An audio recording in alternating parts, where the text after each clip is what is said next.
Welcome back, everybody, to the Overwatch Open. We're in the middle of a series now between WEUNITED and 2STRONK. We saw WEUNITED make a very aggressive push through King's Row. I didn't think it was actually going to be beat, but 2STRONK proved me wrong. Well, 2STRONK did two things. One, they were able to hold on last after just getting absolutely throttled on both First and Streets. And then they had heroics on their own attack where they set a pretty good attack time themselves, and Icefelt really came out, put the team on his back, got critical kills, and 2STRONK was able to clutch it out. So we started the series. If you go by the first attack, you thought, okay, WEUNITED has this. Not so much the case. But going in the King of the Hill, it's going to be interesting going forward because I feel like Shadowburn is a lot more comfortable on King of the Hill. We've seen his Genji do absolutely crazy things. And I think in general, just because they are a newer team and maybe they don't have the coordination that other teams have in payload, I think WEUNITED is just more at home on these King of the Hill maps like Ilios, just a little bit more. Do you think in general that King of the Hill maps boil down more to individual skill than these payload maps? I wouldn't say it boils down to individual skill as much, but it's more that coordination is less of a factor. So I guess by proxy, it does a little bit. It's where teams that are filled with all-stars or really good mechanical players can just sort of shine and not have to worry about things like, okay, how do we attack this? How do we flank this? It's more straightforward. You get onto the point, you look for early kills, and certainly there's some degree of strategy and a few ways of approaching it, but it's less than what you get on payload. Yeah, and actually, in the case of Shadowburn on a Genji, for example, there's far less areas where you're out of position on King of the Hill, right? If you're on their side of the map, it's because you want to be. It's like, basically, you have escape routes all over the place, and Ilios, in general, has lots of cover surrounding almost every point. So first up, it looks like, actually, I don't know if we can determine it from this map intro which point we're going to be starting on, but I do see the outline there, so it is going to be this lighthouse. And there's not a ton of cover on this one. This is the kind of exception to that rule. It's basically just a tiny shack that you're attacking into over and over. So you can get some shenanigans kind of on the back there as you see that opening, and a lot of environmental kills certainly are possible. Let's talk about the compositions a little bit. We do see Genjis on both sides. Only a Tracer on 2STRONK instead of a McCree. That's kind of interesting. Yeah, we have seen some teams prefer Tracer a little bit more. Certainly we see Tailspin on Tracer a lot with Envy. Icefelt going to be taking up that mantle, but Forsaken takes out Zave really early on right now. Good early pick from WEUNITED. Manton firing right back. 5v5. Still any team's point right now. Although WEUNITED definitely has a little bit better positioning right now. 2STRONK got pushed a little bit into the corner. They are starting to get onto the point, though, and it's going back and forth. Now it's 2STRONK with better positioning. They get the poke they need. They almost kill out too easy, and Icefelt gets the backline, takes out Slasher, and now they get one or two more picks. It could be it, but Shadowburn bring right back. This is super close right now, Josh. Yeah, nice kill there. The fact that 2STRONK was the first to take the point, of course, is super important. As you see at the top of your screen, that percentage continue to climb. Even if they're battling the entire time, 2STRONK is going to get more and more of that percentage to capture this first point. So definitely good thing they were able to get it while they could, because you're right, it is still fairly even. You've got Forsaken kind of being focused down now. Shadowburn gets very low but manages to get out. What do you think about these Winstons on both sides? D.Va has seen such a resurgence recently that I would expect to see two D.Vas before two Winstons. The reason is that Winston's still really good against Genji. He's one of the better heroes at doing consistent damage to him, and I think they just do that to keep Shadowburn in check, keep the other Genji a little bit more in check, and that's sort of the advantage of Winston in this situation. We do see too easy they'll get off in McCree, so this will be a McCree-less game right now. He's going on to that. Shadowburn about to have Dragon Blade. Reels and Mineral both have sound barriers up, so I think we're going to see both teams blow their sound barriers to start this next fight, and may the best Genji win as they both have Dragon Blades. Yeah, Dragon Blades, I can hear one come out already. Not going to be seen. Zoms and Reels do go down anyway, though. Great coordination there from the side of 2STRONK. Still all the way up to 55% now on that point. You can see, who was that actually flopping off too easy off the side of Forsaken? It looks like he took an environmental kill there. That's a weird fight in the sense I thought they would have burned the Dragon Blade. They also would have done Sound Barrier. 2STRONK used their Sound Barrier. WEUNITED did not. And Sound Barrier perhaps the most important ultimate period in King of the Hill with how aggressive it lets a team be. So WEUNITED, even though they don't have Dragon Blade, I think they have a good chance of taking this here if they open with the Sound Barrier. They are going to do just that. They're moving right in. Saini is holding onto his Dragon Blade, looking for a chance. Won't be able to get great value while Sound Barrier's still up. It is fading. He's moved to the backline, takes out Lucio. Too easy with the counter kill. It doesn't matter. Saini on a 5K, slicing and dicing everyone down from WEUNITED. He waited out most of the Sound Barrier, and it was great play coming out from the side of Saini there. Yeah, when you could see him diving into those three players just sitting all together, the Zarya bubbles had already been used. I was like, I know this is going to be the Genji show. It totally worked out for Saini and 2STRONK. 97% now. All they've really got to do is keep these individuals off the point until it can drain that overtime bar, and they will be able to take this first point successfully. Of course, this is the opportunity for WEUNITED to try to do as much as they can. However, they all have perished at this point. They're not even going to try to be able to contest here, as no one is really fast enough to get to that that point. So first point firmly in the way of 2STRONK, even though the beginning of the game was a little, unclear who was going to come out on top. 2STRONK nabbed it first and rode it all the way through. Well, it's interesting. Coming into this, we sort of said, okay, let's see if the Shadowburn show will be a thing, but Shadowburn not able to find the opportunities he's looking for. Again, I wonder about his Dragon Blade if they were trying to counter a sound barrier into it, but Saini doing a marvelous job on himself, having a better Genji game here thus far. And for WEUNITED, for them to win in King of the Hill, they need standout games for both Shadowburn and 2EASY. And 2EASY was pretty much dead to rights in that game. A very quiet game coming up from him. Interesting pick here. We actually see a Symmetra. That is a Symmetra pick. I don't know if it's going to last the next 8 seconds, but Manitin is the person that chose Mei on offense on King's Row, and they ended up winning that map. So I don't know what to expect. Now he is going to switch off to Zarya, but Mineral on Ana is also interesting. This is the Ruins portion of Ilios, where it's very wide open in general. The point itself has no cover. But he ends up switching off anyways. Running King of the Hill without a Lucio would just be real rough, just because it plays to his strengths so well. But Here we go. Both teams getting into it. A quick dive here from 2STRONK, not wasting any time. They almost get Shadowburn there with the Discord Orb. Icefeld, though, does get on the back line, takes out Slasher. And once you're down to Zenyatta and King of the Hill, it's actually really difficult to pull things back.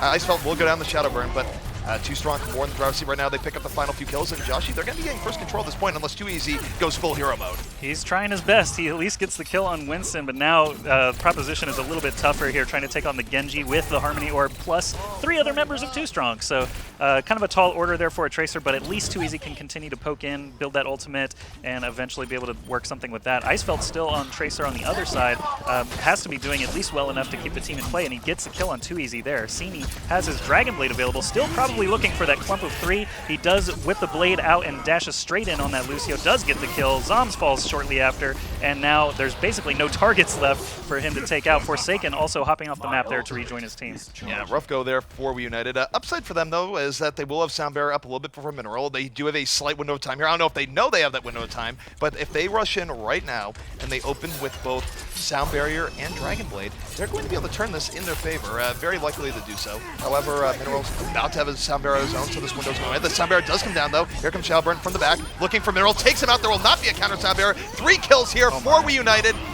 And that right now is the power of saving those 2 ults and using them in conjunction. Everything going well for WEUNITED there. They're going to get their first recap here on round number 2.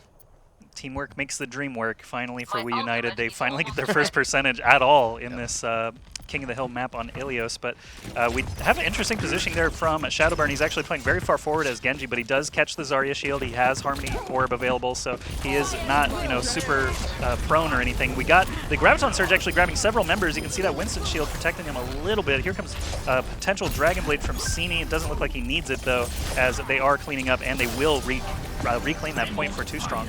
So this is really bad for WEUNITED. The big thing there is that if they were going to lose that point, they needed Mineral to use Sound Barrier at the very least. They got away with taking that point only Graviton, and now for WEUNITED, it's very unlikely they're going to win this next encounter because guess what? Mineral's going to Sound Barrier. They're not going to have an answer for it. I mean, they can transcend for a little bit, but usually that's enough. We'll see how it works out. Has his also.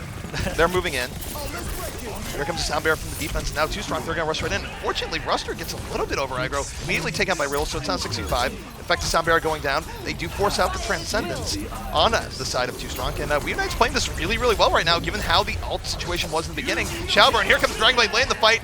Gets the Zarya and the Zenyatta down, looking for a little bit more, going to get the Saini down. And WEUNITED, I just can't overemphasize what a good fight this was for them, given the ult disadvantage they had. Yeah, and they actually did the bulk of that damage there with just 3 members. It was Shadowburn, 2EASY, and Forsaken actually just laying into the point there and actually all managing to survive. So the Dragon Blade obviously was the aggressive force, but the fact that Winston and Tracer were able to just hop around and deal damage as they could helped them clean up. And WEUNITED did flip the point. They're back up to 40% now against 96% for 2STRONK. If 2STRONK can flip it just one more time, they can secure the second point. So we'll see if they've got what it takes. We've got more ults available for WEUNITED. You can see Shadowburn just scooping up kills there in that kill feed while 2EASY tries to drill down the Zarya. Slasher goes down, but still majority for WEUNITED, and it's an easy cleanup there for 2EASY. The interesting for WEUNITED, that fight went really well for them, but I actually don't agree with using Sound Barrier there. I think their comms were a little bit off because they already got the early Zenyatta pick to begin with. I think they could have won that while saving the ult even more, so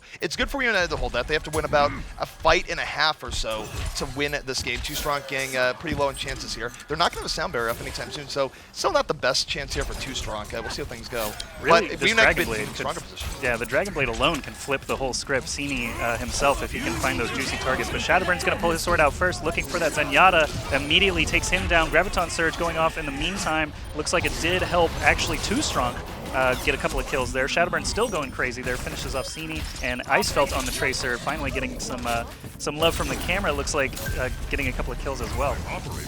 So interesting fight coming out there, and again, 2STRONK will be taking this round. I just wonder if Reels had saved his sound barrier a little bit there and had it for that fight, I think we might have a different outcome. But 2STRONK in the end, able to fend off WEUNITED's aggression. They're able to take the second round, and now they're one round away from knocking WEUNITED out, period, and moving on in the tournament. Yeah, and this is, again, the round of 8.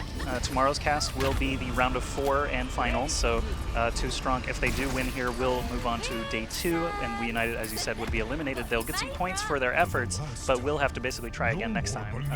Better luck next time for WEUNITED. So everything's riding on just this point. This is the windmill point, I believe, the well. Or no, we already saw that. No, we already saw the well. I think this is the former round number 1 because we had like ruins, us. we had the well, and now this is the very, very first point, which used to be round 1, but now it's randomized. You get all sorts of variety here in these maps, but offensive WEUNITED moving out. 2STRONK would be moving out to meet them in turn. And first fight is absolutely vital in these maps. If you win the first fight, you would give yourself a much better chance of winning it all, as we see WEUNITED charging right in. Winston on the way. Forsaken not even getting poked too much of it, so this works out. But Reels goes down very early on. Sandy gets his pick. 5v5.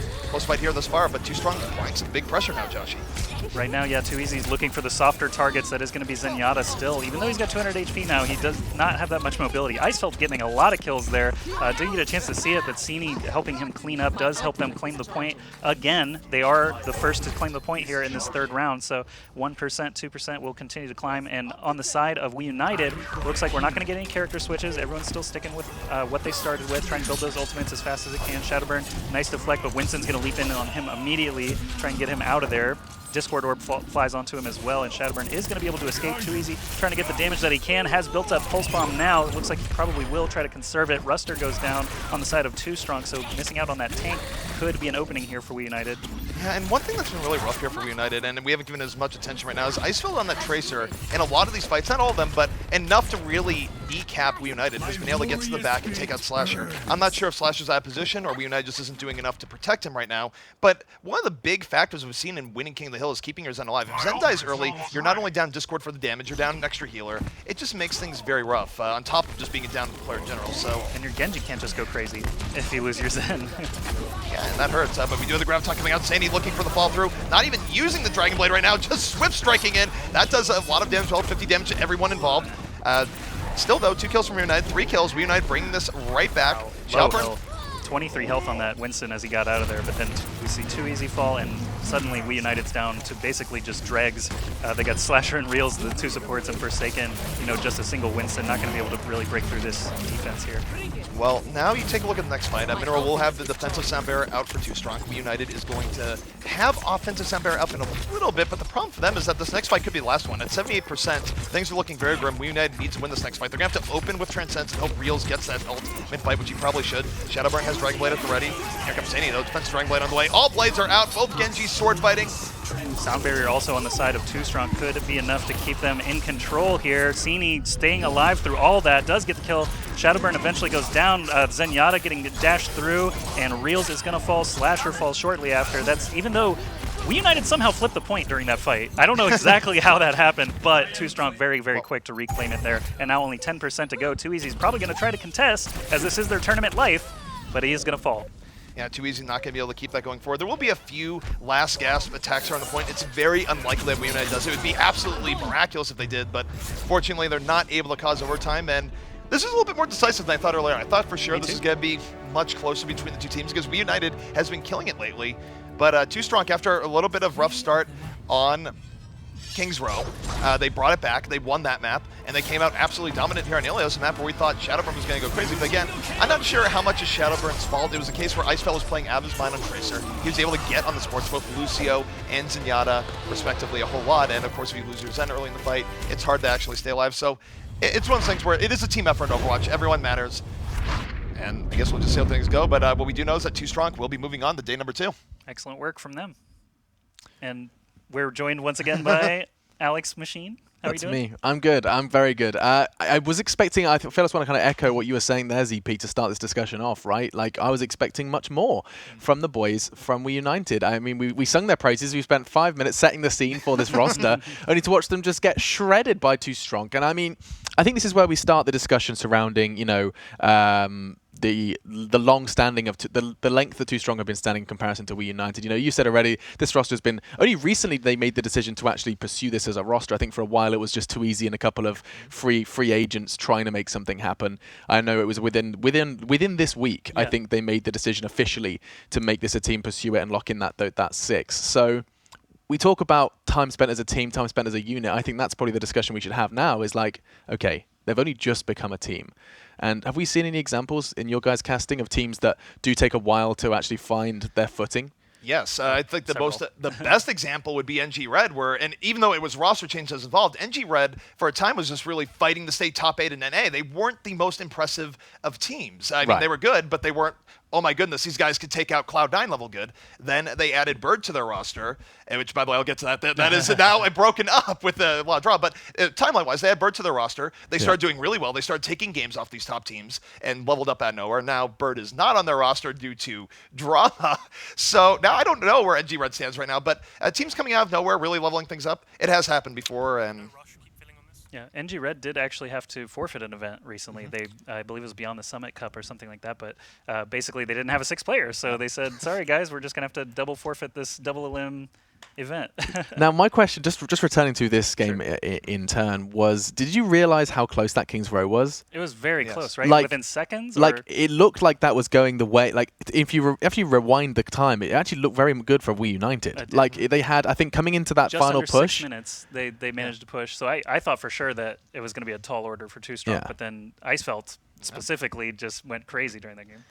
yeah, Icefeld, it was sort of his coming out party. I mean, I've seen games of him before. He's done really well, but I felt like he stepped up to another level today and was sort of hurt by the fact that, let me just preface this, I love 2easy. He has moments where he's one of the best players around. I don't think he had that great of a hit scan game there on McCree or Tracer. I don't think we saw what we would like to see from him normally, and Icefeld definitely capitalized because you talk about DPS characters in matchup, the hit scan characters fight each other quite often, and Icefeld was just getting the better of that matchup more often than not. And I'm glad McCree pops up in conversation, Joshy, because I'm actually going to probe you for something you said during the cast. You were talking about Deadeye and how actually sometimes McCree's get stuck in this weird kind of limbo where they don't want to use their ult. Can you maybe expand on that? I know you didn't have time. Well, in solo queue at least, you know, I'm not a pro player, but whenever I do play McCree, sometimes in King of the Hill, if you're playing with a squad that you can't really depend on to just always have your back, sometimes you just feel like a sitting target. You basically are literally a glowing target. You yell out to the whole game, "Hey, look at me! I'm about to kill all of you." Look at his glowing head. Exactly. You know, like his head turns a bright red beacon.